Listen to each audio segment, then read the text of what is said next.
I'd like to call the Monday, May 9th meeting of the Hazlet Board of Education to order. Please rise for the Pledge of Allegiance. I pledge allegiance to the flag of the United States of America and to the republic for which it stands, one nation, under God, indivisible, with liberty and justice for all.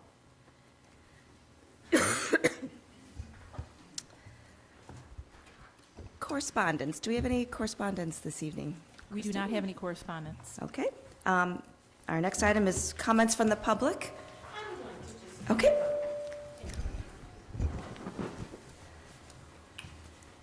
So, Mary, I know most of us know you, but just identify yourself. Okay, perfect.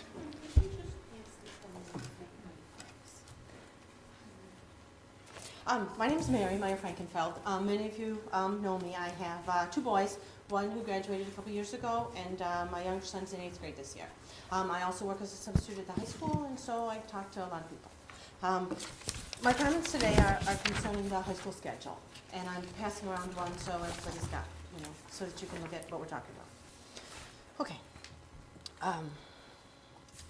I have concerns about the cutting of upper level and AP classes at the high school, and about the impact scheduling classes full or over full would have on students trying to take accelerated classes. For many years, there have been 3 AP English classes, and this year there are 2. 2 AP Calculus classes have become 1. 3 AP Chemistry classes have become 2. I imagine the reasoning for this is that it's easier to teach 35 to 40 AP students than 30 to 35 students in a regular required class. But these AP students cannot create schedules. Suppose you have a senior who's in band. Since AP English is only offered first and 6th hour, they'll take English first hour. Now that's the only hour that Spanish 4-5 is offered, so it's AP English or Spanish, but not both. Suppose your senior wants to take AP Calculus and French 3-4. Now AP Calc is only offered once, and that's 2nd hour. So it's AP Calc or French, but not both. There are 2 AP Chemistry classes, but can you guess when they're offered? That's right, 1st and 2nd hour. So your poor senior who can't take AP Calc or AP English also can't take AP Chem. But that's okay. Then the people who scheduled 2 AP English classes for 91 students are justified. See, they say there weren't really that many kids who wanted to take the AP English class after all. That's right, 91 students registered and 2 sections are offered. Now, they realize there is some attrition due to students who don't do the summer reading, but then there will be 40 students instead of 45 per section. Now, this is a high school AP class. There's not a classroom big enough, and so they're going to hold it in the Viking room. Now, these students were sent home today and told to select their classes beginning at 3 o'clock. There was no possible way they could arrange the 6 classes they registered for into a schedule, so they weren't able to schedule any classes. Either you have a complete schedule or you have no schedule. So the sections that they could fit into their schedules are now full, and they can't get into those either. Your senior class of AP students will end up with a full day of underwater basket weaving and equivalents. My son is an incoming freshman, planning to take chemistry next year. All the incoming sophomores schedule their classes before the freshmen. Now, I don't know the chemistry numbers, and I'm concerned there won't be a slot for him. All the classes seem to be scheduled full or over full. I'm concerned he'll be told, "You're just a freshman, you can take chemistry next year." When all the sections are full or over full, I'm concerned that other students who are trying to accelerate and take classes before the usual grade level will also have trouble getting a slot because they will always schedule their classes last. I'm afraid Hazlet is going to become known as a school that doesn't care about its high achievers.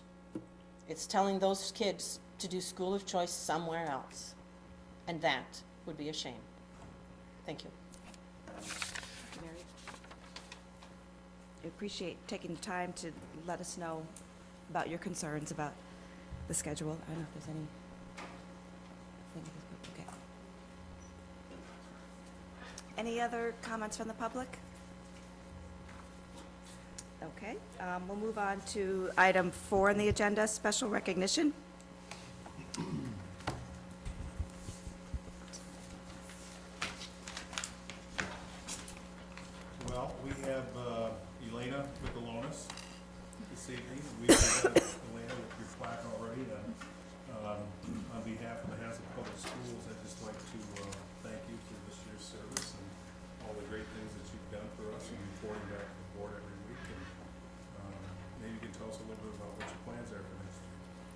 been fun reporting to you, and I understand more about what's going on with the other schools, which, to be honest, I never really knew before. So it's been different this year, knowing what other grades are doing. And next year, I plan on going to MSU. I want to study human biology or kinesiology because I want to become a physical therapist. And I plan to live at home to save money. That's great. Good. And we trust that from this experience, perhaps you'll serve as a board member someday in your local community. Perhaps. Or not. Oh, yeah, yeah, maybe not. She's sitting next to Steve, so. Yeah, that's true. Thank you. Okay, and our next is student representative report. Well, starting off with Wilkshire, Family Fun Night was very fun, just as a name, because many families attended. This school is very excited to welcome author Jonathan Rand, who will be visiting May 11th. He will meet with both kindergarten and first grade classes.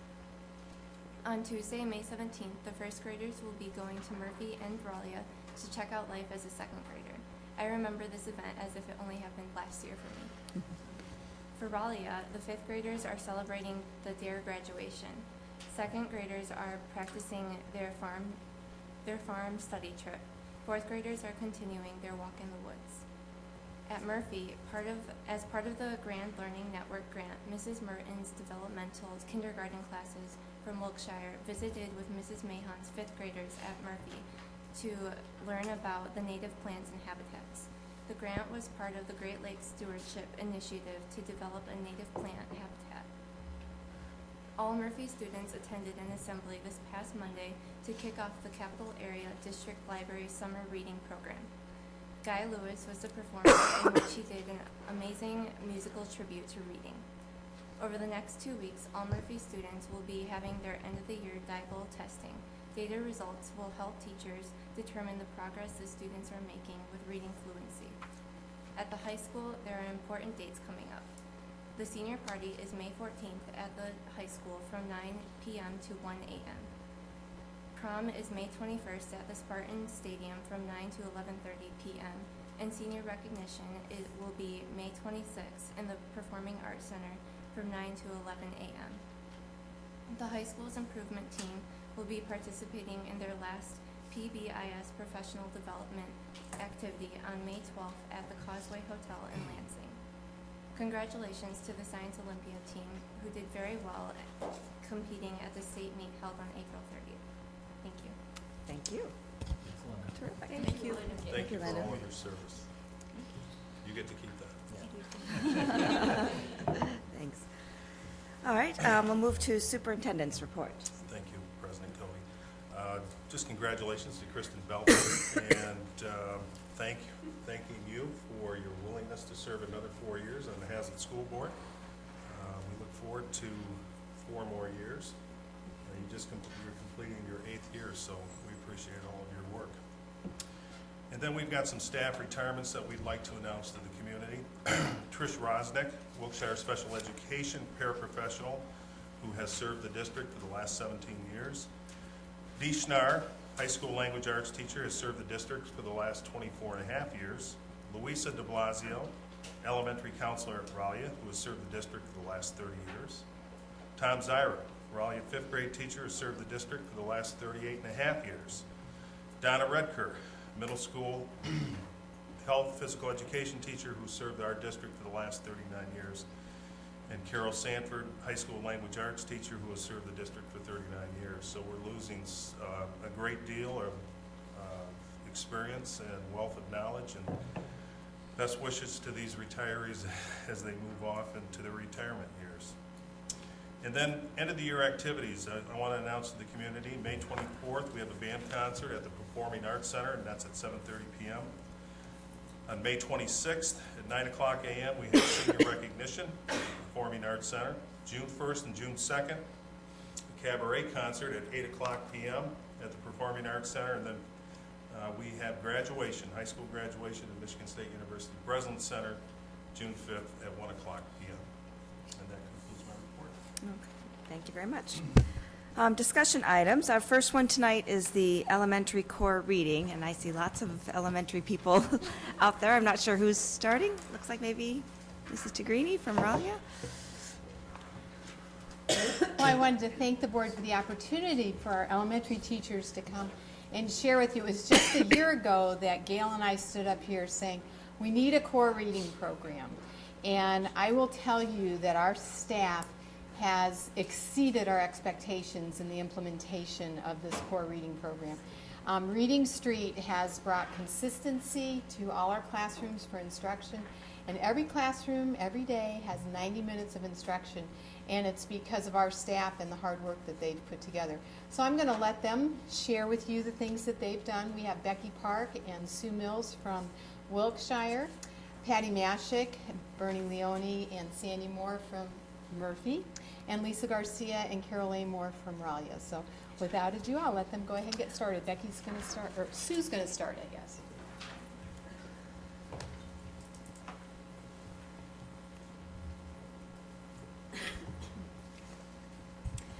Well, thank you for having us here tonight.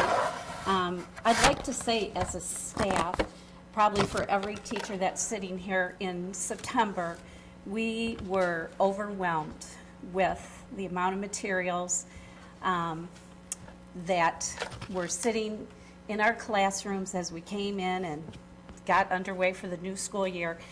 But with a lot of perseverance, a lot of collaboration between staff members, we organized and we utilized all of those materials. And today we can honestly say that it's like a seamless process that we go about our daily routine using the Reading Street program.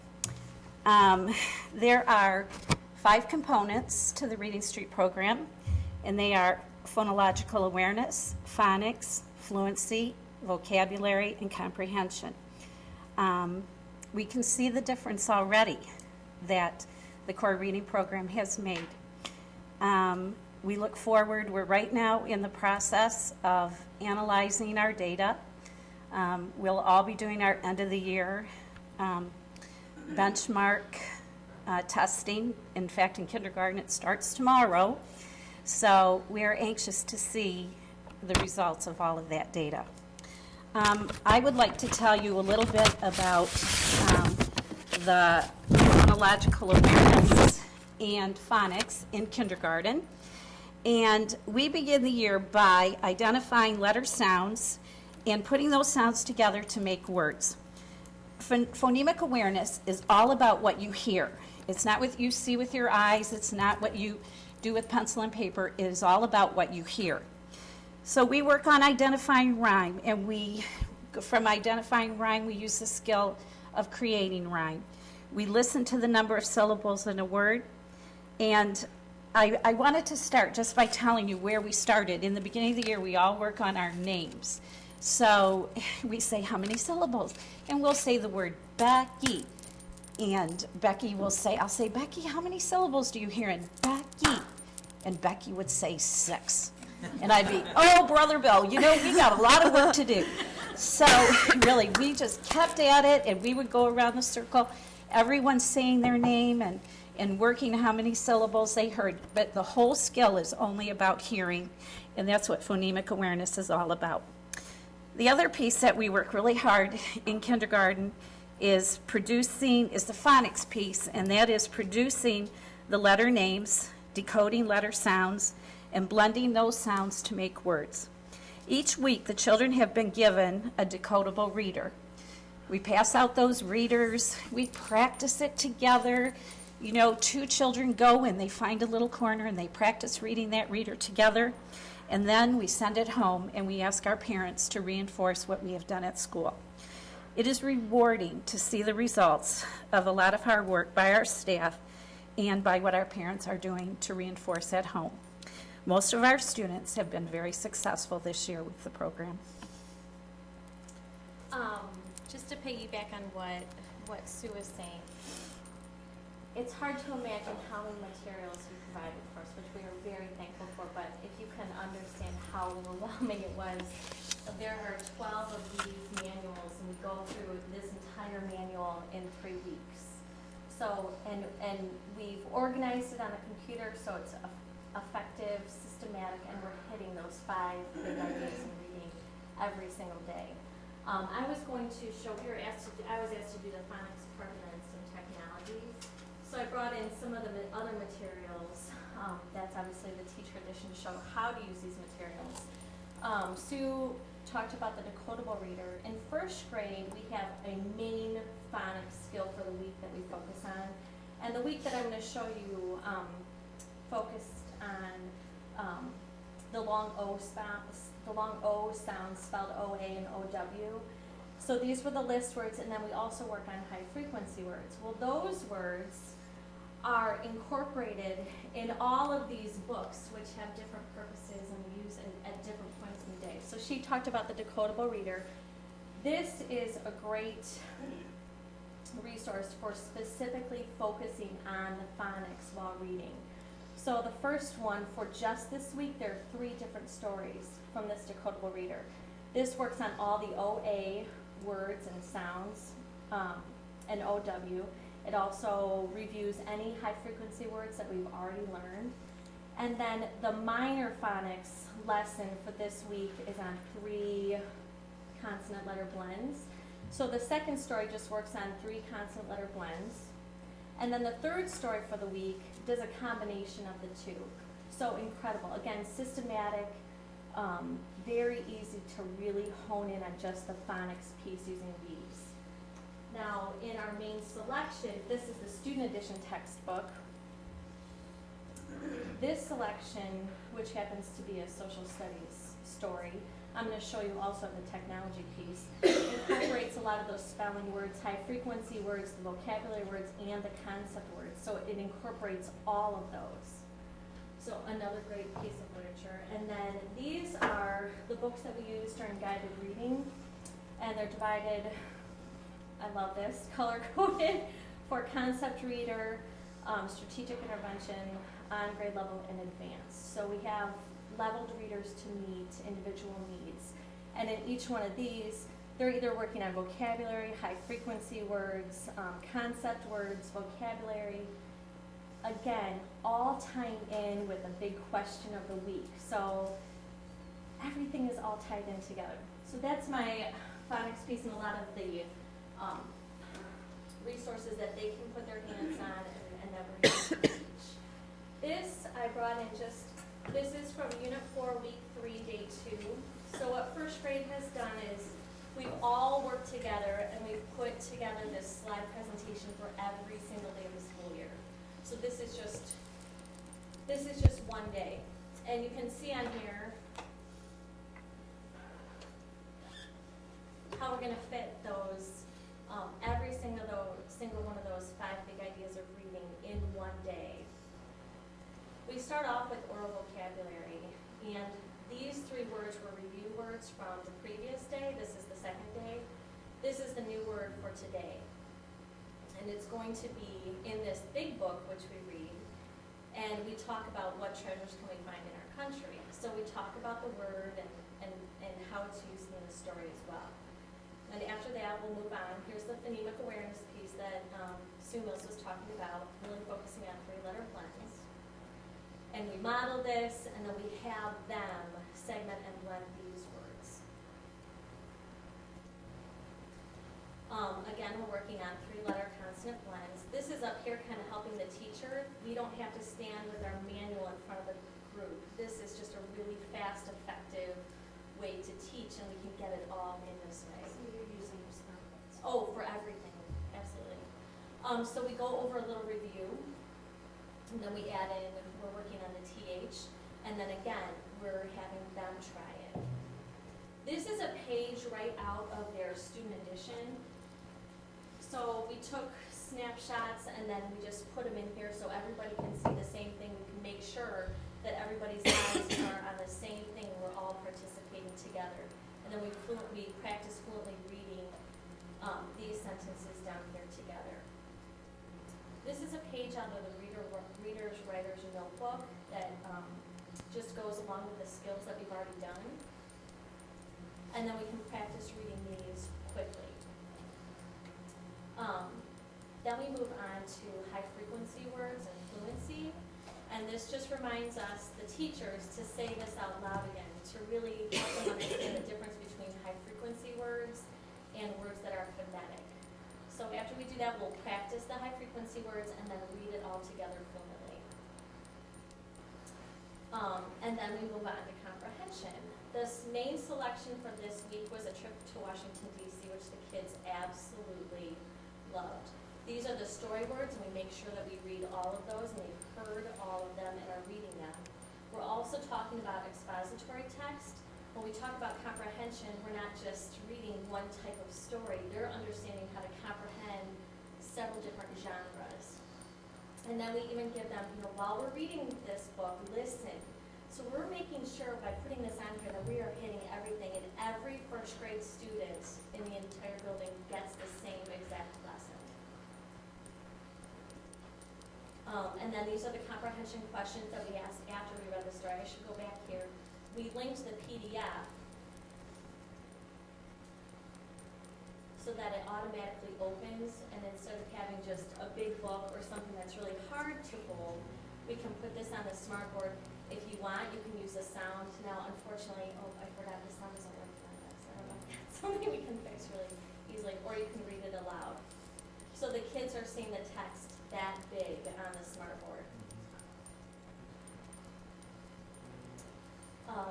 So that's the PDF, and we do that on the main selection, and then there's 2 follow-up comprehension activities that we have linked on there for every single week.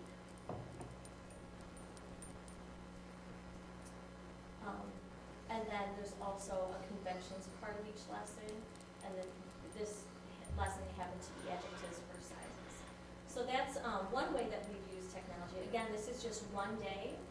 An example of how we cover all 5 of those with technology using the smartboards, and the first grade staff has done a really good job. Everybody's taking turns coming up with these because they do take a while, but next year they're all good to go. Another way I was going to show you how we put on the web page, on the Hazlet Public Schools webpage, on the 4 students at the bottom here we put Pearson Success Net, and then this is what it's going to look like for teachers. Well, this is what mine will look like. For students, it might look a little bit different. But on here, there's so many online resources.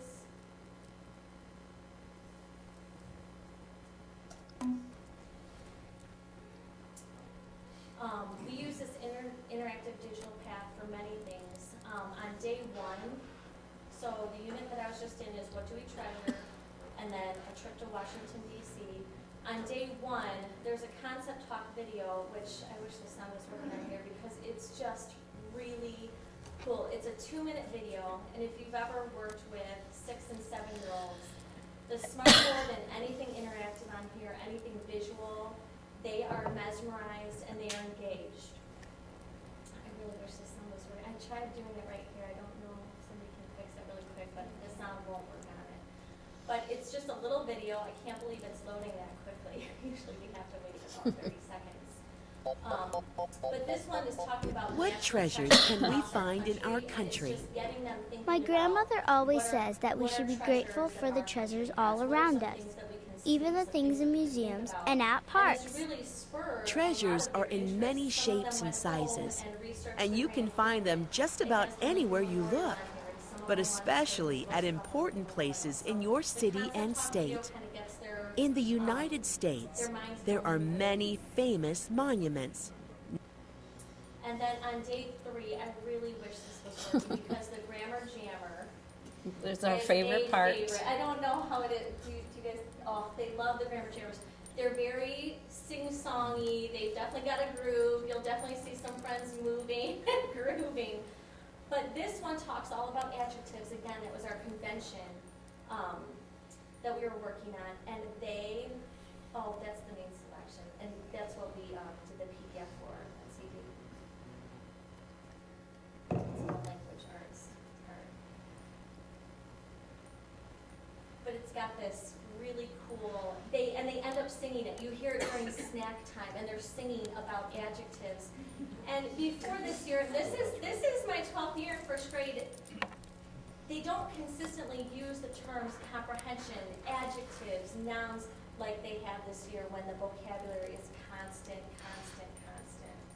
And that's what this program does. So here's this little raccoon. And it An goes adjective is a word that describes a noun. A noun is a person, animal, place, or thing. An adjective is a word that describes a person. How about a tall man, a little girl, or a happy, funny boy? An adjective is a word that describes an animal, a fast cat, or a black bat, or a great big whale. An adjective is a word that describes a place, like a pretty city, or a quiet valley, or a long sandy beach.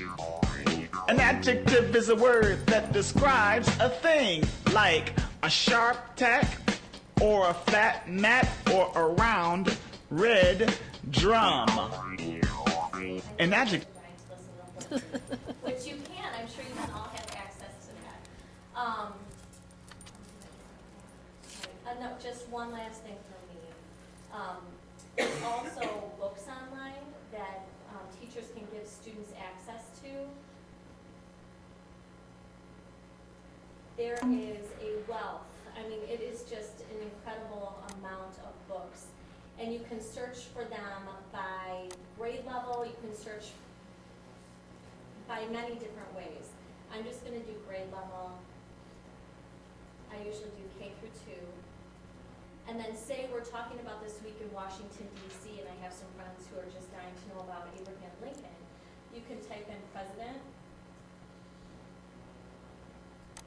search, and then there's several different books about Abe Lincoln. They just click on it, and this is what they would see at home. And they can make it bigger. Oh, oops. That's just a little bit smaller, sorry. And then they can read this book on their computer. It has the vocabulary on there. These might be concept words or high frequency words. I think this is a second grade book. But again, it has the speaker on there, and it will, if it's too advanced for a reader. Many people in the South wanted independence from the rest of the country. War broke out I was going to show you some more, and I will if you want me to, but there's probably so incredible resources that we can give students in their hands, incredible resources with the technology. So I thank you for your dedication to our students and the materials that you've provided for us. Jackie, can I ask a question? Absolutely. In terms of when you assess at the end of maybe kindergarten and going into first grade and the needs of those students, and then you provide this, can you really see a distinct difference in terms of those kids who might be a little more challenged to learn, and this type of program is easier for them to comprehend and they understand that better? Because that really doesn't answer the reading question for them, this. I mean, they can do this and they can look at the screen, but it's not the same as holding a book. So when you test them, how do they produce?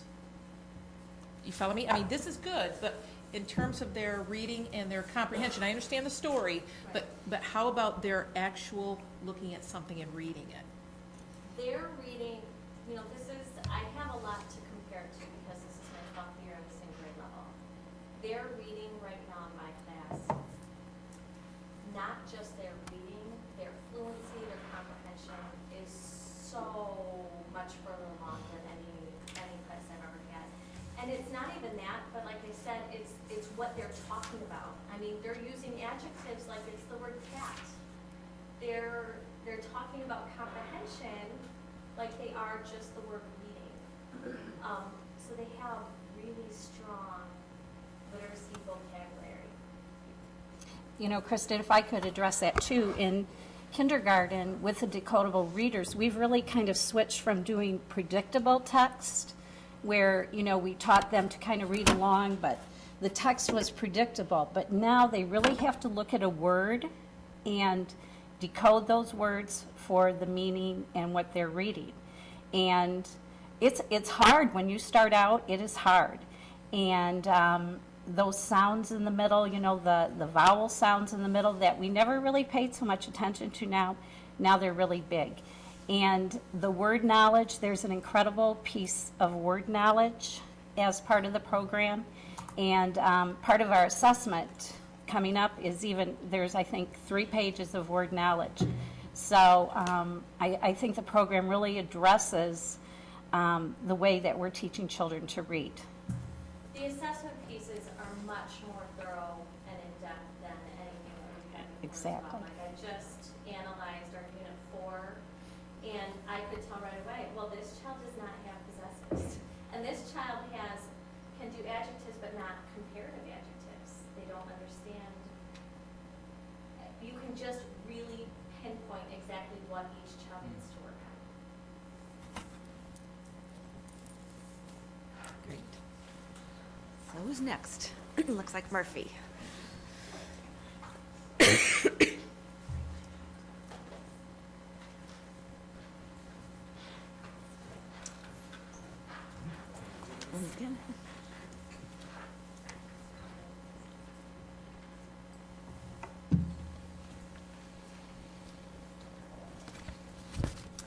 Good evening. We're from Murphy Elementary. I'm Patty Mashik, Intervention Specialist, RTI Coach. I have a lot of titles. This is Bernadette Leone, 3rd grade, and Sandy Moore, 4th grade. And we're here to present also on the reading program and how also the interventions enhance that. We'll start out by just briefly mentioning comprehension. Reading comprehension is a process of constructing meaning from text. The goal, of course, of all reading instruction is ultimately targeted at helping a reader comprehend text. Research shows a high correlation between reading comprehension and decoding, fluency, and vocabulary development. Tonight, our group will focus on fluency, decoding, and the vocabulary. Bernadette will share with you how Reading Street supports the development of fluency. Fluency is the ability to read quickly and accurately.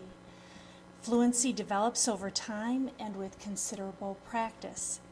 We want fluent readers because fluent readers decode words automatically, allowing them to concentrate on understanding their reading. Developing students' fluency involves modeling key fluency skills and repeated oral practice. I'd like to share some ways that we have used the Reading Street program and some other resources to teach and practice fluency. We use the Reading Street lessons provided for whole group instruction of fluency using articles in the textbook. And every day there's a section in the manuals that indicate this is for fluency practice. So. Reading Street also provides leveled readers for small group instruction at a variety of reading levels so that children can practice fluency at their independent reading level. For students who are in need of strategic intervention and may have a greater need for fluency practice, we can use the Decodable Practice Reader, which you've already seen. This book supports the phonics and spelling rules for the week and uses high-frequency words. In the fall, Murphy received a technology mini grant for a 1-year subscription to Tumble Books, which is an online collection of animated talking picture books. One of the many benefits of this program is that children can read along with the story that is being read aloud. Their fluency skills are being developed as they hear a book read aloud, often by the author of the book. And Tumble Books is accessible to all of our students at home and at school using the link from the Murphy School webpage. And this chart gives us the summary of the number of books read each month through our account. I think it's impressive that this is May 9th and we've already had 358 books read. I think that's great. We have our computer lab open every day before school begins to allow classrooms to come in and read Tumble Books before the school day begins. Not only does Tumble Books provide fluency practice, but there are quizzes at the end of the books that test reading comprehension as well. Another way that my class practices fluency is through a program called 6-Minute Solution. The children work in partners. The first reader reads a passage aloud in 1 minute while his or her partner listens and records any errors. Then they switch roles.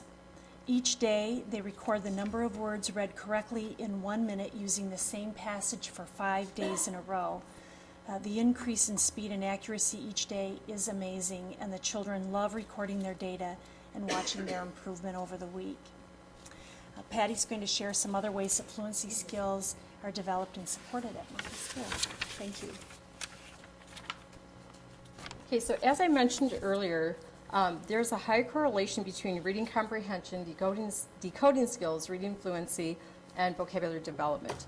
We are so grateful to have several intervention programs that are designed to support our students' development in these areas. The programs are available to students who need extra support outside of the 90-minute reading street block. In order to read fluently, which is smoothly, easily, and quickly, readers must be able to accurately and automatically decode the vast majority of words they encounter in their reading. Fluency practice alone, however, will not improve a student's decoding skills. Any underlying decoding problems must be addressed either prior to or in conjunction with fluency practice. And it sounds like at Wilkshire, you guys are doing a really great job of preparing those students as they come over to second grade, because you're doing a lot of that pre-skill work for us. If students are unable to read the words, they have a limited pathway to comprehension. So the ability to decode words is a necessary pre-skill for purposeful reading and comprehension. We have 2 research-based intervention programs that focus primarily on developing and improving the decoding skills. The first program is the Phonics for Reading, which has 3 levels, and the other program next to it is the Rewards, which also has which has levels as well. We use just the Rewards, this level, at the 4th and 5th grade levels. However, the other levels are being used, at least one other is being used at the middle school, and then could also be used at the high school. And what's really nice is these programs are by the same authors, so they build on each other. And then, as Bernadette mentioned, the 6-Minute Solution is a fluency building program as well, and we include the 6-Minute Solution in our Phonics for Reading intervention groups, that we are providing that concurrent decoding and fluency instruction that is so vital to their reading development. 6-Minute Solution is also used with our 2nd, 3rd, and 4th grade students who need additional fluency practice. As in Bernadette's class, students graph their daily results. This has been proven to be quite a motivator for the students because they take such great pride in charting their progress, and as they see their reading fluency improve. Reading Street also provides what's called the Fresh Reads, which supports fluency and comprehension as well. Another program that we have available to us at the elementary level, and I think it's also available in 6th grade, is the Read Naturally program. It's a computer-based program. It's another intervention program. The program develops fluency, supports vocabulary development, and promotes comprehension. Read Naturally offers students the opportunity to hear reading modeled as stories are read aloud, just as Bernadette was talking about earlier. It also gives students that all-important repeated reading practice. The computer times and graphs the student results so that they have a visual representation of their progress. It is adult monitored to take them through the steps, so they're not just like plugged into a computer and you walk away. There's a lot of teaching and interaction that goes on as they're progressing through the program. Here's a graph of a student's progress over time. You'll notice that the average of this student's first 3 stories in their cold timing, and that means a reading that is read that has not been seen before, was 78 when he started. That was the first 3. And then his hot timing, and that's after he's heard it read aloud and he has an opportunity to do several practices, is 118. So there's already a nice jump there. But the really fun part about this program is the progress that they make. If you look at the average of the last 3 stories, the cold timing is 101. And so again, that's a story that the student has not seen prior. And the hot timing is 137. And the hot timing could be even higher if we let them retest and retest, which we really want to move them on to the next story. So here's the stories on the first screen, and then you'll see the big jump there. So, and lastly, you can go on to the next slide. I love this picture. Just makes you want to pick up that book and read it. The My Sidewalks on Reading Street, which is the Reading Street Intervention Program. We are currently using this at the fifth grade for intervention groups, and I know Jody Loon is going to talk about how they're using that at Raleigh, and she'll give you more information about that. When we're using it with our fifth grade groups, we focus primarily on the vocabulary development. The lessons also include decoding, fluency, and comprehension, so it's very well rounded. This program mirrors the current Reading Street unit that's being taught in the classroom. So when the students come to us, they're not hearing a whole different set of words or different concepts. Now I'm going to turn it over to Sandy. She's going to talk about how Reading Street supports the development of vocabulary. Well, many studies show that vocabulary knowledge is strongly connected with reading comprehension. Research also shows that oral and reading vocabulary can be learned indirectly through hearing books read aloud or having conversations or even while reading. And oral and reading vocabulary can also be learned directly by teachers teaching specific words. Reading Street provides a variety of tools that helps teachers directly teach vocabulary words. This direct instruction helps students acquire word knowledge that will improve their reading vocabulary. One visual tool the program provides is vocabulary cards. These cards have the vocabulary word written on the bottom as well as a picture that is associated with the word. On the back of the card, students are introduced to the word with a definition. They are also given a demonstration. Sentences are a teacher can read sentences that demonstrate how the words can be read in a sentence. And they also are given a short statement of how to apply the meaning of the words. These cards are to be hung up in the classroom for the students to observe throughout the week. Another tool the Reading Street uses to improve students' reading vocabulary are the level reader books. In the front cover of each book is a list of the week's vocabulary words. This way the teacher can go over those words before they start their small group reading time. These words are highlighted not only in their level readers, but also in their textbooks. So that's an example of it in their level reader, and the next slide is an example of it in their textbook.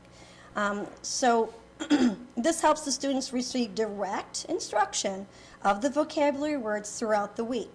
In other words, they're not just learning a set of lists or a list of vocabulary words one day and then they're tested at the end of the week on those words. They're actually seeing those words in their reading throughout the week, which helps them develop their reading comprehension.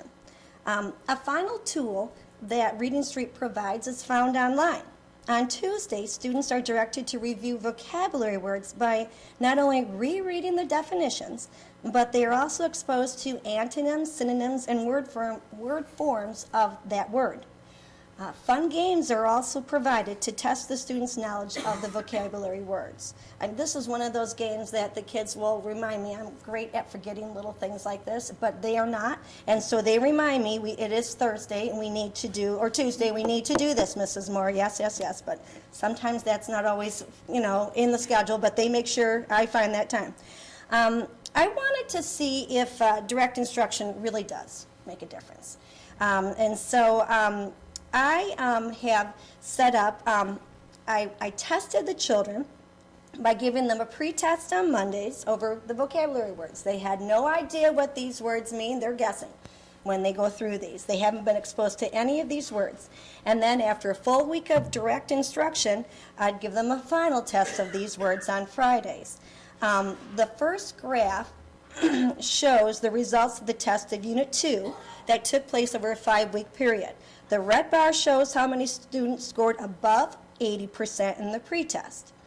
And the blue bar shows how many students scored above 80% in the final test. As you can see, the students improved throughout the week because of the direct instruction. The second graph is kind of interesting. It's a result of the testing for Unit 4. So they've been doing this now for quite a number of months. But I kind of found it interesting because now their pretest are improving as well. I just think they're kind of sharpened to words, and they're thinking about, they're not just randomly circling these now. They understand there is some thought behind that. So I'm kind of impressed how well they're improving even in their pretest when they haven't even been directly taught these words. They, once again though, the blue shows that they did increase as they are directly instructed. By using some of these tools that we have shown you in this presentation, we're helping every student to become a reader. And now, I think, Ralia.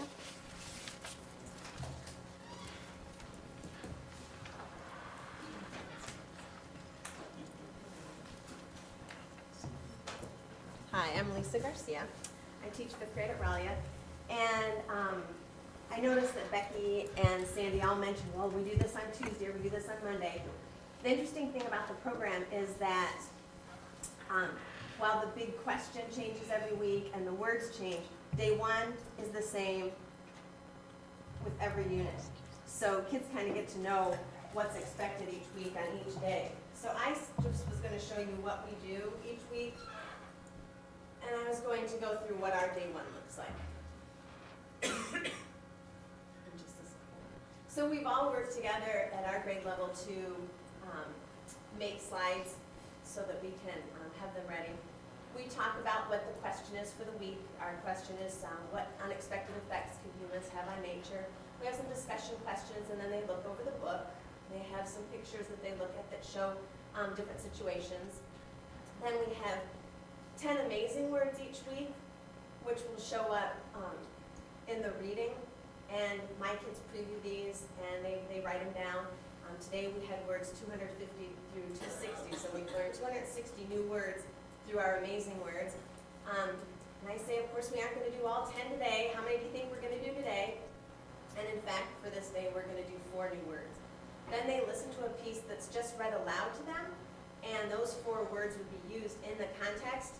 And when we're done reading, we try to use context clues and use sentences and try to figure out what the word means. So what does accommodates mean? And then, we can show them what the definition is. And we go through each vocabulary word the same way.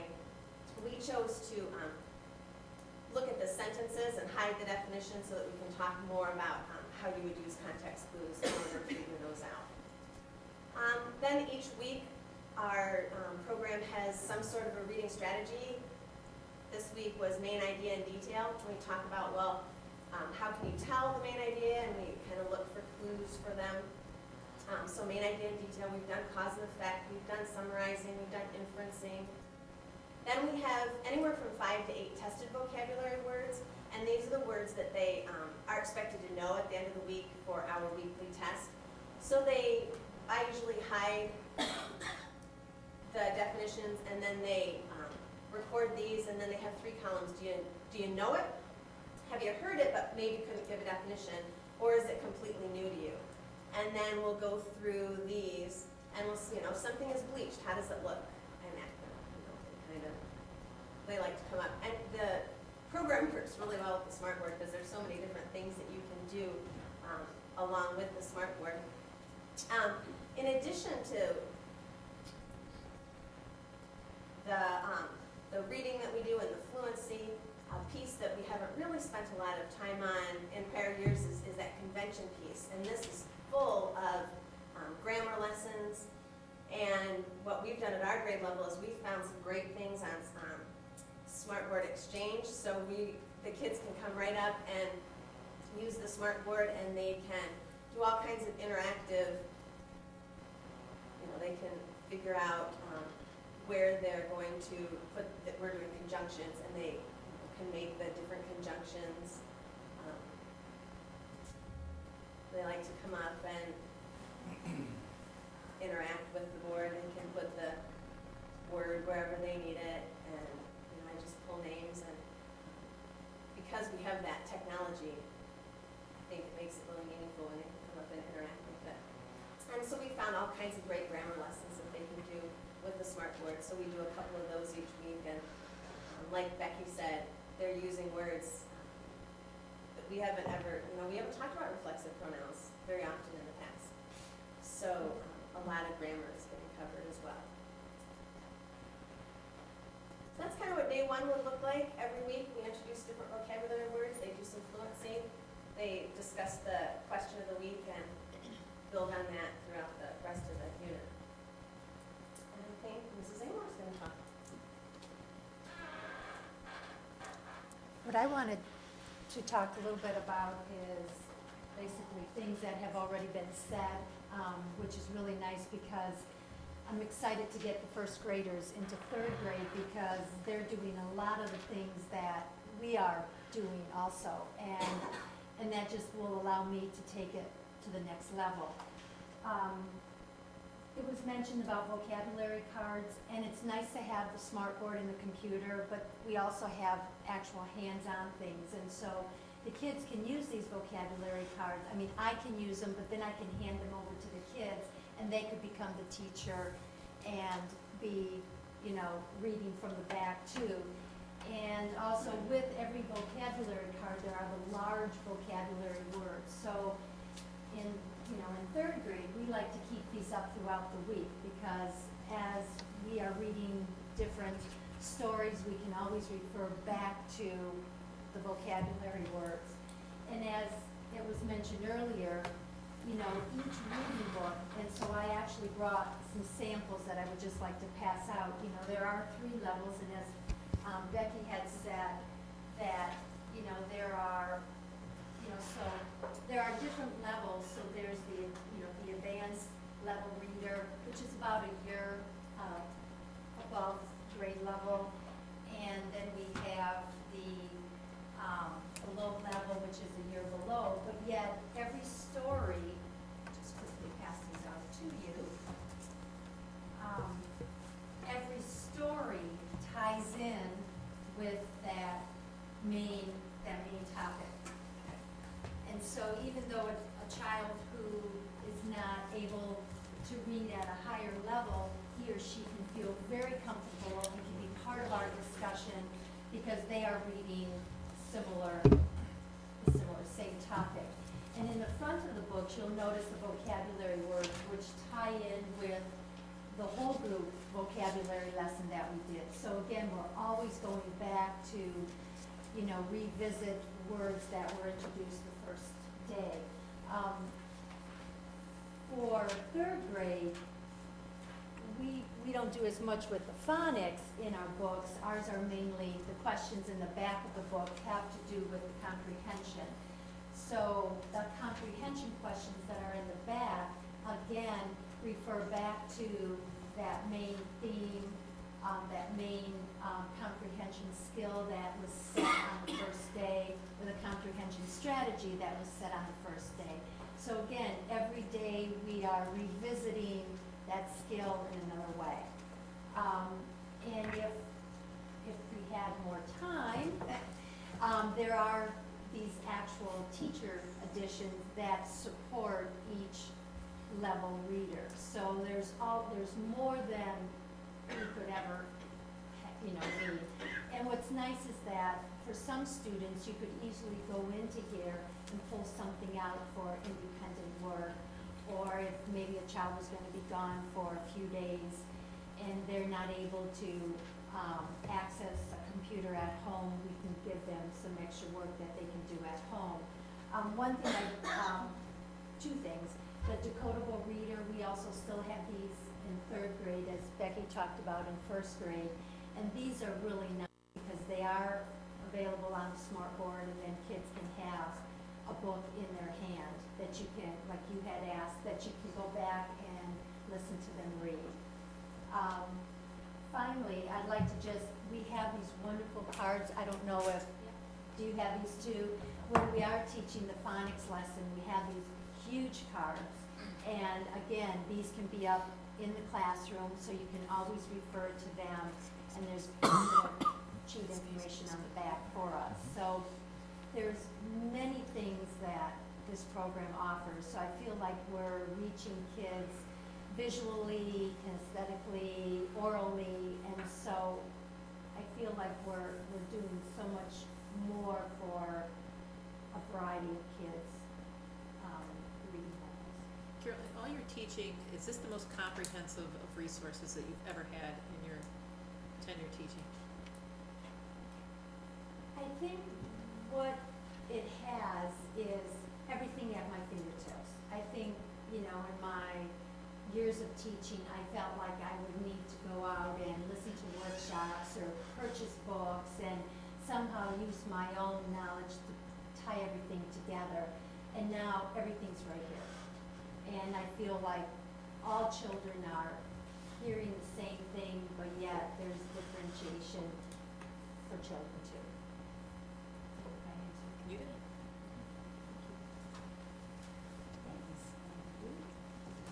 Do you want these back now, Carol, or do you want us to? Well, unless you want to do some reading tonight. It's nice to see it in our hands. Yeah, Thanks, it's yeah. nice. That's And lastly, I'm Jody Long. I'm the intervention specialist at Raleigh. And I just wanted to talk a little bit about the Reading Street intervention program called My Sidewalks. It's all part of the same company. My Sidewalks goes with the Reading Street, so it's kind of this nice big package. And what Carol mentioned is the consistency. Everything's right there at her fingertips. It's been so wonderful for students who struggle in reading to come to me or to some other people who work with me, and it all fits together. It's not this separate program. They're not doing something different. It looks the same, feels the same, but they're learning at a level it's good for them. So the program I'm talking a little bit about is called My Sidewalks, and it comes with many teachers' manuals as well. And if you just remember what Becky showed you, it looks very similar. And inside, it's everything that these students need to help them become successful readers. It's a very intensive reading research-based program, and it offers our struggling readers a safe place to learn. And I have to tell you that, I have my group scheduled throughout the day to come in and get this extra support in reading. They're practically banging on the door to come in, get the next group in because they're so excited to come in and read. And they love the stories that we're reading, and I think it just makes them feel so good. We're talking about the same theme, the same concept of the week, the same vocabulary, in addition to things that they really need to work on, all related together, which is really making it a very concise program. It is designed to accelerate reading through sustained instruction, intensive language and concept development, and critical comprehension skills and strategies. We work on the 5 big ideas as they do right in the classroom. So when they're leaving their classroom, they're coming and they're working on some of the same things, but in a small group, usually 5 or 6 students at the most, 4 to 5 days a week, at least for half an hour. And it's real focused. This is a chance for them to come and ask questions, to get a chance to read. Sometimes those struggling students have a hard time raising their hand in class because they're unsure about what they're discussing. Here it's a very safe place. Students are eager to, they're volunteering to read and answering the questions and having good discussions. Students have learned to love the routines of each day. Just as how those PowerPoint showed you, there's a routine with this program as well. Monday we talk about vocabulary, Tuesday, etc. It's very structured. Students are used to the routine. They get to use lots of hands-on things. I do access the smart board. We use a lot of whiteboards and markers and coming up to the board, so it's just really interactive. The stories are engaging and very high interest. I've brought 2 books. I'll show you the cover here. These, I don't have the decodable readers. We have these readers instead. And these go right along with the topics. And you can just see there's narrative text and informational text in here. The pictures are wonderful. There's, this is a 3rd grade level. This is appropriate text, and it's just very engaging. And the stories are related to what they're learning in class. So they're building their background knowledge as well. So when they go into class the next day or later that day, they have more information on whatever topic it is, and they know some new vocabulary they didn't know before. And so not only do they learn the amazing words in the classroom, when they're with me in this small reading group, they're learning other words that would be really appropriate for them to already have in their background. So it's been really effective. It's very systematic. There is ongoing progress monitoring and assessment available with this program, and we're delving into some of that and trying to make sure students are placed into the appropriate groups and reading levels.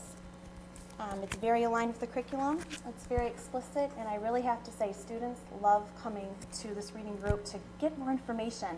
And I've heard teachers comment, so-and-so raised their hand and asked some questions about this topic, or they knew this vocabulary word, and they just have a little bit, better understanding.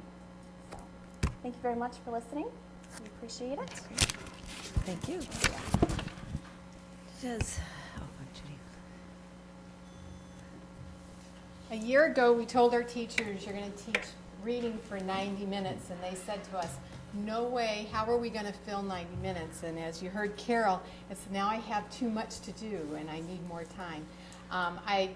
One thing also that we do with all classrooms every 6 weeks are assessed, and we collect that data, and we have seen over time the assessment data our kids are doing very well with, and we're very excited about having that opportunity. And I would just say that it is a credit to our teachers. Our teachers have been invited to other districts to share what they've learned about Reading Street as other districts are looking to adopt it. And so I'm just very proud of them and the implementation that they've done this year. Thanks. Does anybody have any questions or comments? Or Rob, did you? Maybe a comment more than anything, and you thanked us for the tools. It's all, the intangible, I think, is always your attitude, and it just comes through when you're talking about this. The enthusiasm, the obvious love you have for kids. Without that, all the tools in the world wouldn't make a big difference. So, thank you for all that. And I'm struck every time a group of elementary teachers particularly come and talk to us. That intangible is always there. So, thanks. Anybody else? I was just really struck by the assessment piece that showed that over time, the kids raised their level before they got to the new words that they were learning, and that really shows that getting the right basics can make all the difference in the world, and it's really exciting to think in terms of what this group of kids is all going to do as they go through the system, and I also agree that your enthusiasm makes it work. Thank you. I have a couple of comments and I guess a question if anybody feels like responding to the question. I've heard it said before that one of the things that is kind of subtle but effective in increasing our students' performance in math and science is building in the vocabulary and working on that early on so that the words aren't strange to them when they get to math and science classes. And I was kind of curious if seems to be an effort to build more of that vocabulary in, and I kind of, just looking at what you put up here, think that there is. I noticed, words like parasite, microscope, other science-based words that are mixed in there. I was very happy to see that. The tumble books they had up there had a tour of the digestive system, which I thought was a very positive approach. Probably would have learned something if we would have had a chance to go through that tumble book. I am curious. I'm very pleased at the intervention component of this and dealing with that, with the students that are struggling with it, but we're not failing those students. We obviously have a real duty to all the students to not let them fail. But I am wondering where we have the formalized intervention for those struggling students. When the slide was put up with the pretest showing the number of students that score 80% starting out on pretest, and of those you're going to have, the top students that are going to score even higher than 80%. If we have a formalized intervention to make sure we're not failing the bottom students, is there anything built into this as a formalized intervention to make sure we're not failing the top students? How do we get at that? Are we getting at it yet, or is there something else that we should be looking at with that? I think one thing that's built in is those level readers. The advanced reader has different vocabulary words than the 8 or 10 that you're working on with the whole class. So they're still built around the same theme, but they're different words. So they're, not only learning the tested vocabulary and the amazing words, they and their readers have some additional vocabulary that they're getting. And then those readers that they're reading are above grade level. So and then what they're expected to do for the comprehension questions is more sophisticated than what came with the books below.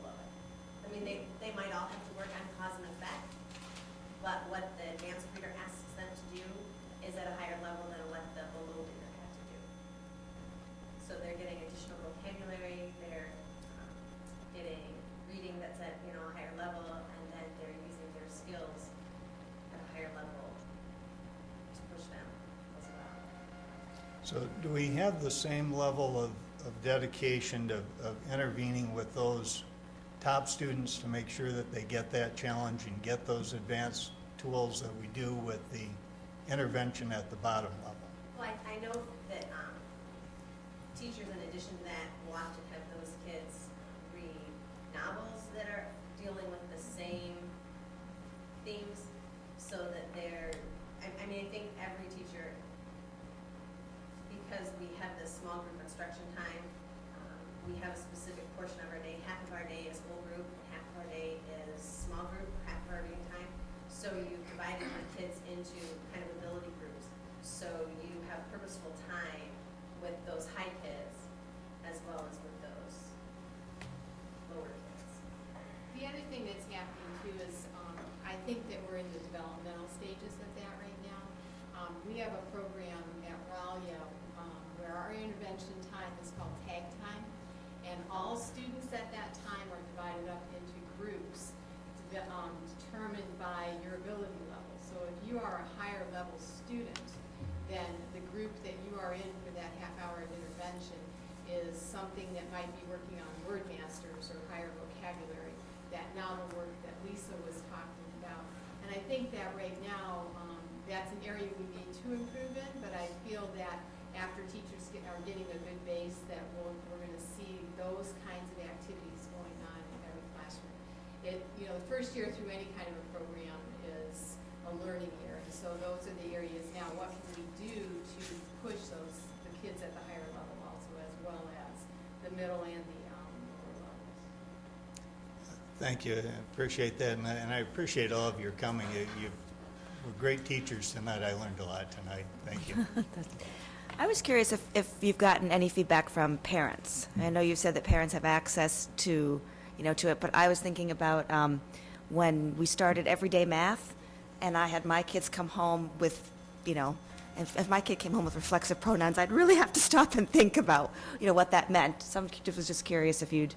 I actually had a student this year who has a first grader in my class and a first grader in another district right next door, and she is very, very impressed with the depth and with the amount of resources that her daughter has that is experiencing. So you get a sense that it's being used by Yes. That's great. We've had two different parent in-services. We had one on how to use the website, had over 50 parents attend that. And then also Jody did a parent night on how to do 6-minute solution with your child at home. We had over 30 parents attend that. So I think parents are interested in learning how to help their child be a better reader at home. And I know that both Wilkshire and Murphy have had parent nights also. So I think our parents are really interested in learning about what we're doing. I'm not hearing the same kinds of things that we heard with Everyday Again. Is this some new kind of reading going on? You're teaching phonics. I have heard that from parents because we in the past did not have a direct phonics instruction, and that is something that a lot of parents know about and have questioned in the past. So I've had a couple people that say, gosh, it's been a little bit of a change not having all that extra time to read at school. And so we're asking that kids read more at home instead of spending, 45 minutes reading in school. We're having more direct instruction. But I think because of that direct instruction, we're going to have better readers in the long run. I get positive comments from parents that about the push for phonics and push for vocabulary, deliberate vocabulary development. Murphy has, as well as YU, we have parents who have kids in Wilkshire and then at Murphy. And one of the common comments are, boy, I wish my 5th grader would have had Right. Yeah. this type of phonics training or this type of vocabulary training. So it's been positive so far. Good. Because the 3rd graders are saying grandiose. Yes. That's great. Anybody else? Well, thanks so much to all of you for coming and the work that went into the presentations, and we really appreciate it, and we're glad to see that it's been something that you guys are excited about too, and see the results that we're looking for with the kids. That's the most important. important thing. So, and Sue, I'll see what, I hope it's a good book for tomorrow when I come. Okay, good. Thanks. Thank you very much. Thank you. Thank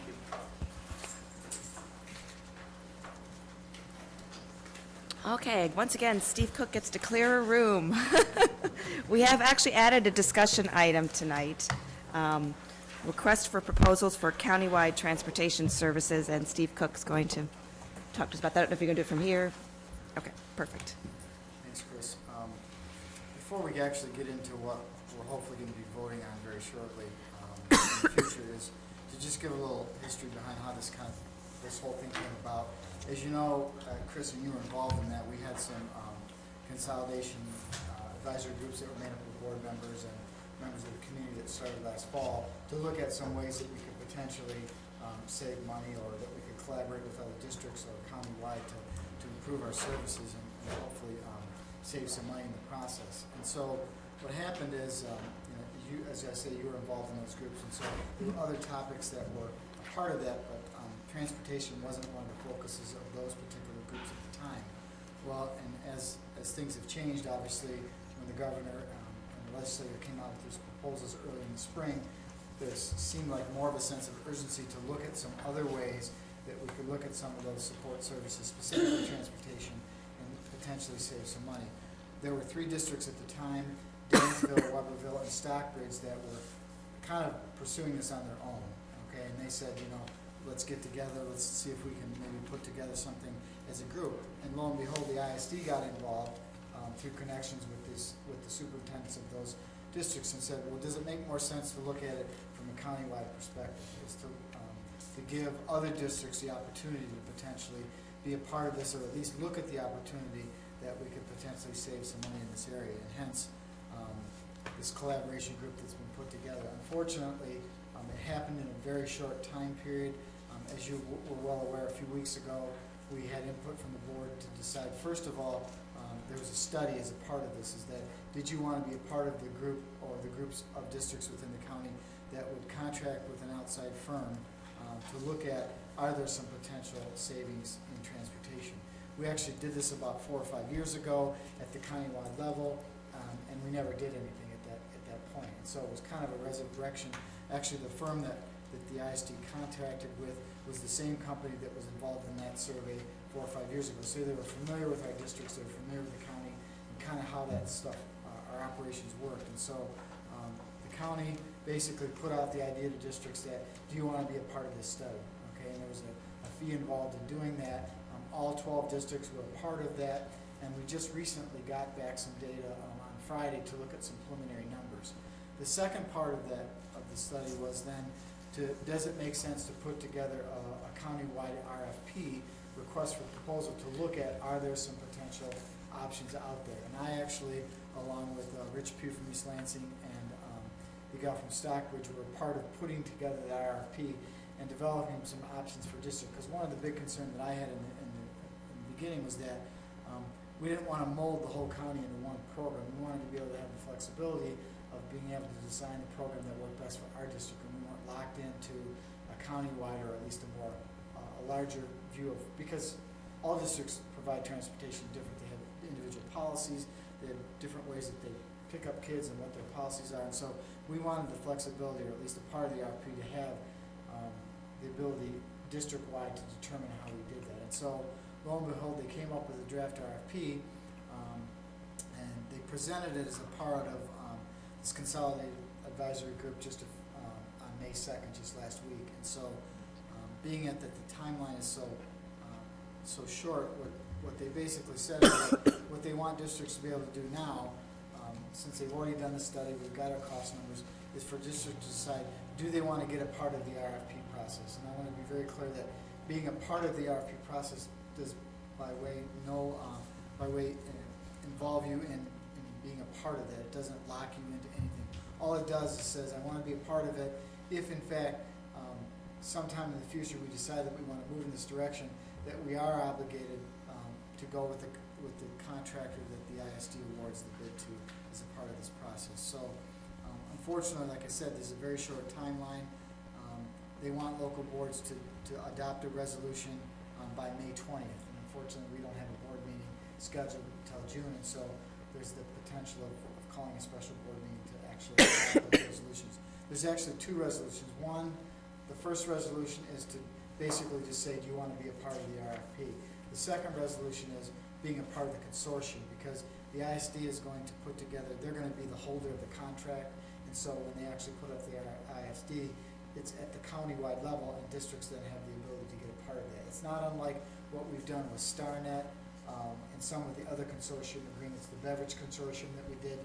It just allows a little more flexibility as far as the contract holder being the ISD, and then each district, as a part of the consortium, would have input into that process and how that moves forward into the future. But so what we're looking at is potentially asking the board's approval of those two resolutions here in the short future, so that we can meet the May 20th deadline. And like I say, it's just all come very quickly. We don't normally like to do it this quick of a pace, but in order to at least, for some districts, to potentially make the decision of making a change sometime in the fall, they want to have this out and back so that districts can, take a look at it and look at the numbers and analyze it for their district individually to decide if they want to move forward. So what happens after the May 20th date? Then they actually put out an RFP. And what's the timing kind of look like? Well, May 20th, the RFP will be released. They're due back from the vendors on June 17th, and then the vendor award would be June 30th, okay? So by the end of the month, they'd have this all put together, the bid awarded, and then the districts at that point would decide, obviously, whether they're going to move forward. During the 3-year period, they could either go in year 1, they could go in year 2, they could go in year 3, or they could not go at all. Okay, depending upon the numbers and how they affect your district, because like I say, it's designed for each district to be able to design their system individually. So some districts may have better savings than others, some districts may not have savings at all, depending upon how they currently run their transportation system. So that is in a nutshell how it's going to work. And so if anybody has any questions, I'll be happy to answer as best as I can. So what we're talking about is passing a resolution that will involve us in checking into the outsourcing of our transportation needs, but regardless of what the ISD does, it doesn't obligate us to do that, except if we decide to outsource at a later date, we have to use the one that they are that they end up contracting with. Correct, because part of the RFP is built on the premise During that 3-year period. Right, during that part of the contract period. RFP is on the premise that these contractors potentially have, in our case, 12 districts that would be a part of this, or 3 districts, or whatever that may be. So there is some risk that's involved for these contractors, because there's no commitment, and that's very clear in the RFP. Sure. That there's no, they give them a class to say, where do you sit? Are you for sure September? We're thinking about September. They also give an alternative date to do it second semester, or to potentially not be involved until next year or sometime in the future. So there's a lot of options, and it gives us a good deal of flexibility of how we want to move forward with it. So I wonder, Rob, since the finance facilities met and talked about this, if you could share your conversation now before we re-ask the same questions. Yeah. Well, I think, part of what we're trying to get a sense on was what obligations or what it obligated us to or didn't. I don't want to speak for the other members of the committee, but it seemed to me we kind of had a consensus that this opened up some opportunities that if we don't do it now, we might leave behind. That is to say, if there's going to be a bidding process that takes the volume of multiple school districts within the district or within the county, this is that opportunity. And if we don't do it now, we won't have that opportunity. We could go out on our own, but we wouldn't have the opportunity for the volume of others in the county. So from my view, it opens up opportunities, doesn't shut any doors for us. I think again, my view is to sort of take it off the table by not participating now, limits our options down the road. I took a measure of comfort, and I'm not sure, Steve, if you mentioned this, that Steve was part of this design process. Mm-hmm. And I have to believe in the back of your mind, you're always seeing how this is going to fit for Hazlet School District as you're going through this process. So the opportunity cost of not participating when it doesn't cost us anything right now going forward would outweigh having to try to go out on our own, as Rob had mentioned. And again, if it turns out to be something that doesn't show us any cost savings, there's no obligation on our side to do so. I will say we did have a chance to look at the numbers a little bit preliminary as they are, so we had a chance to look at some potential cost savings to us, and I think as Steve explained the sources of the data, there is some cost saving opportunity, I would say, based upon the numbers that this consultant gave us. Not huge, but some.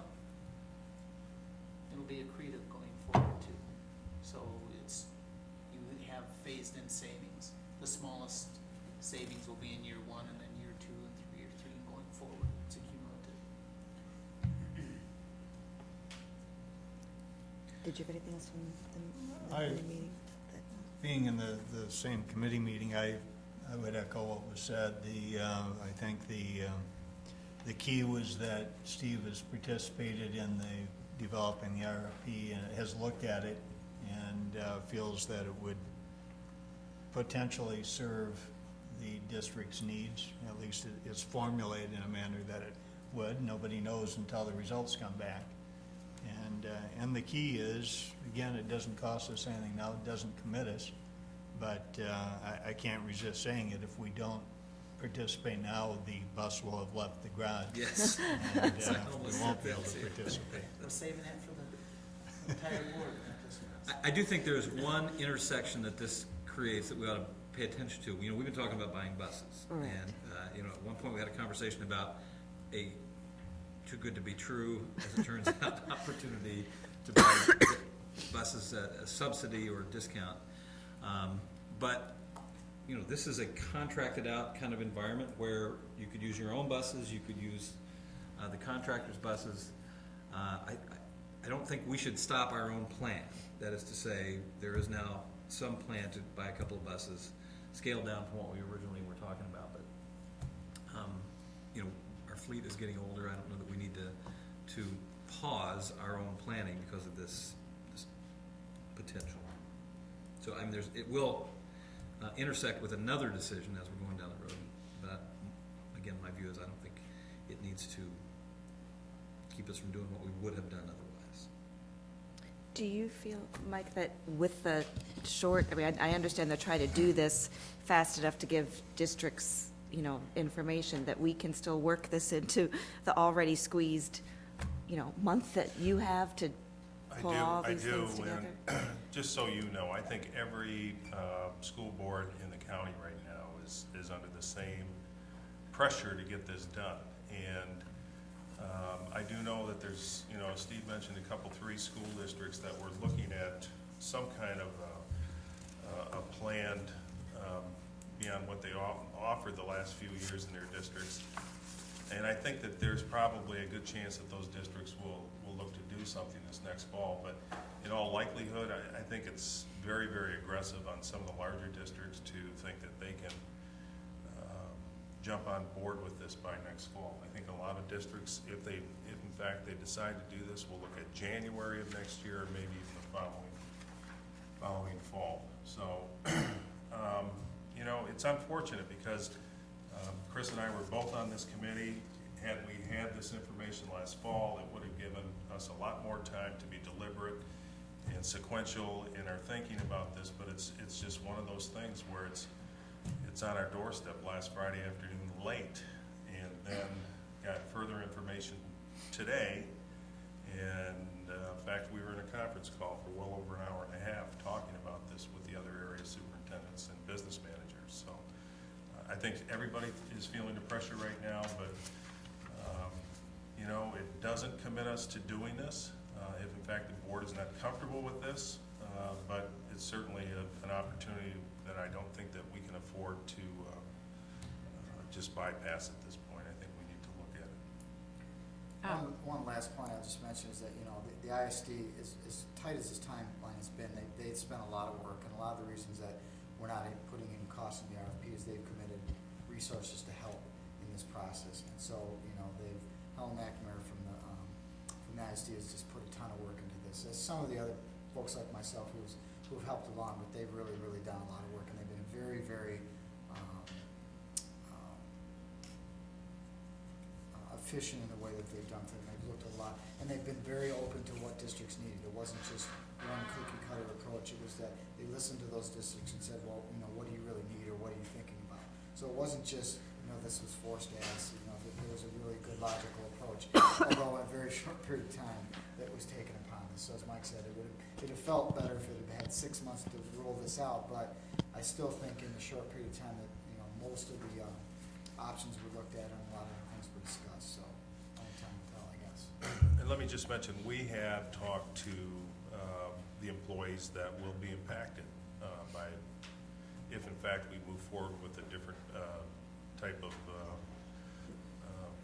outlook for this district. But the fact is that we believe that we've got a great group of people working for us right now, and what I've said to them is that we want to work with you, and if we can make this work, we're going to try and make it work. So I think it's to our benefit at this point. We have to look at it. I mean, it's too many dollars not to just say we can afford to do it a different way. I don't have any problem with looking at, questioning what Rob said about going forward with our bus purchase. I don't know what would be the downside to us waiting on that to see. Just aging of our fleet, if we don't do it, if we don't go with this option, we're. But 2 need to be replaced. Yeah. There's no 2 ways And we've been about putting it off. They have so, to go. Yeah. And even if we were to use the So we can't, like in August, decide to buy these buses and have them ready for school? well, it'll probably be after year-end before we do it, because we can't get them probably that soon enough. But I do think June that 30th year. June 30th, yeah. So we have money in the budget to do it. Chances are what'll happen is it'll just roll over, and we'll designate fund balance at the end of the year for those purchases if we decide to move forward with that. But there again, I don't think, even if in the best case scenario, I don't think we could pull it off by the fall, and so we're going to need those buses to be able to transport kids. You don't think we pull off, even if we were to decide to join this consortium, you don't think we could pull off starting it in the fall, is what you're saying? I don't. So we can't run any transportation in the fall on our own without at least 2 new buses, is what I hear you saying. And the other thing is that, they're going to, part of the way that it's structured is that if you're using your buses, and they're your buses, that the cost is reflected in that as opposed to using. So there's a tiered pricing. So there's a benefit to using your own buses if they're a newer fleet, because the prices that you pay is reflective of that. So we would get value from 2 new buses whether we do this or not? Correct. Well, and as I understand it, as Steve just said, if we take the option where we use our buses and contract out, a newer bus is to our advantage. If we sell our buses, which is another entire option, to the contractor, it's a newer bus with a higher value. So it doesn't really hurt us going down the road if we needed to, if we decide to. But I think with Bev's question, though, if we need buses for the first day of school, when do you have to buy them by? How does that time in? That probably is what I was trying to find out. Yeah, we at this late a date, we probably can't build a bus, but it's like buying one off the lot. It's like the difference between ordering a new car or getting one off the lot, and there are buses that are available out there already through the MSBO purchase, which is what we would buy them from. In fact, we're looking into it right now, because we just found out Friday last week that the grant had fell through. So we're looking at that options. If we can't get buses that are going to meet our standards, then we'll wait. But I think we can, and we're still exploring that. But it sounds like, in July would be when we would have We've done that before, information where we bought buses off the lot when we've had additional money or we've had additional need. So there are buses available that will meet the specs. At this day and age, it's hard for me to believe that there aren't buses on the lot that will do. But also, I think what I hear most of us saying is that this is, it feels to me too that it would be irresponsible to not look at any way to save costs for the coming year period, no matter what it looks like. And again, whether you do it's a different, a different issue, but We don't to have the not cost look yet, we don't know what other costs. Right. It's based on other contracts throughout the state, and this is kind of a unique contract that they put together, so, you know, who knows where those prices will come in. Any other thoughts or comments? So we talked about perhaps a week from today, Monday morning at 8 a.m. I think that worked for most people's schedules. Monday, the 16th. The 16th. And that'll be a very short special board meeting Here. here Okay. to approve or disapprove. To vote on this resolution. Okay, you guys are all okay with that? Okay. Okay, that ends our discussion items. We go to board reports, Policy and Personnel Committee. We have not met. Okay. Finance Facilities, anything other than? No, you just got our full report. Okay, great. Items from board members. Yep. None, okay. That's that. So we will go to action items. I would like to pull items 6 through 9, and I wonder if anybody has any other items they would like pulled. No? Okay.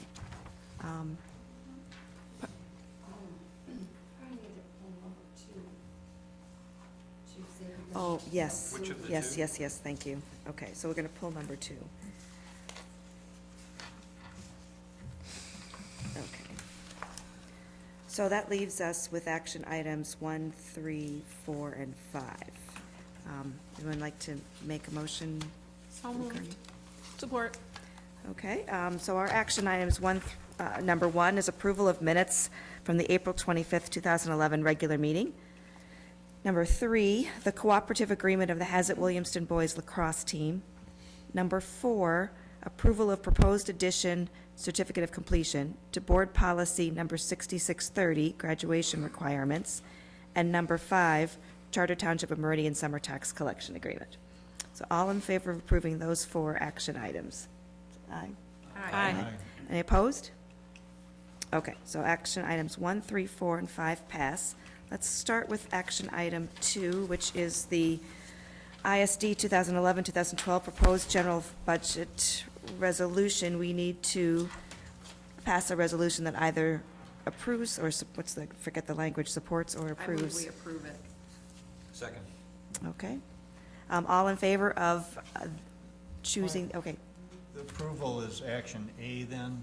Is that what we're? Well, we will, A. okay, so again, how do we, One yeah, would they're be both for listed and one would A, be so, against. right, so which one is it? They're both marked A.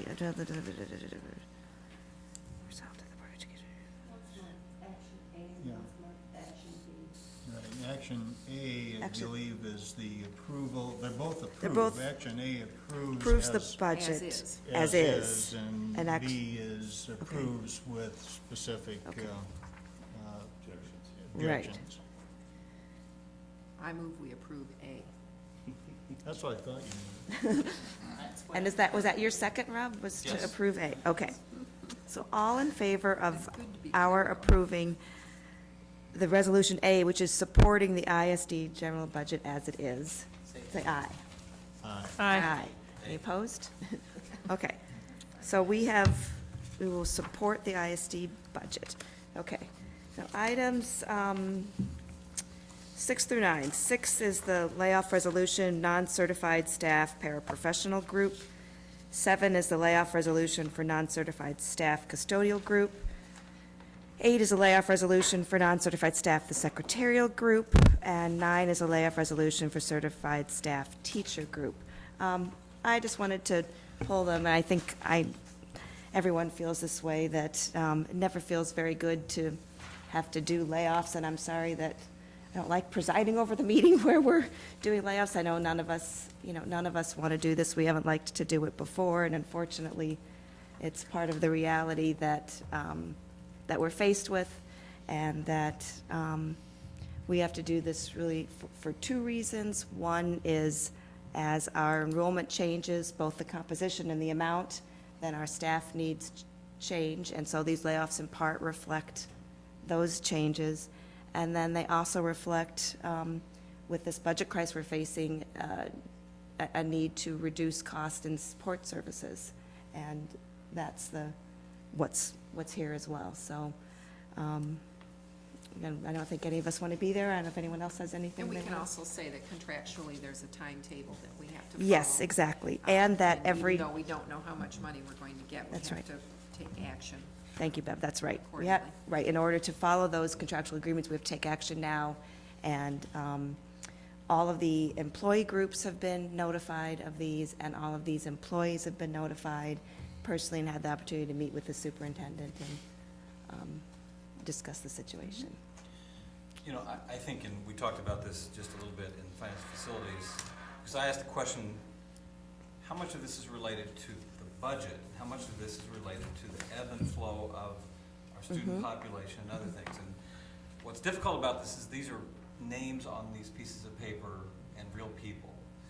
What isn't so difficult is that when we have fewer students, we need fewer, and the ability to grow and expand and contract with that is really important for us as a fiduciary to take that responsibility. And frankly, I think a lot of school districts that find themselves in trouble fail to do that.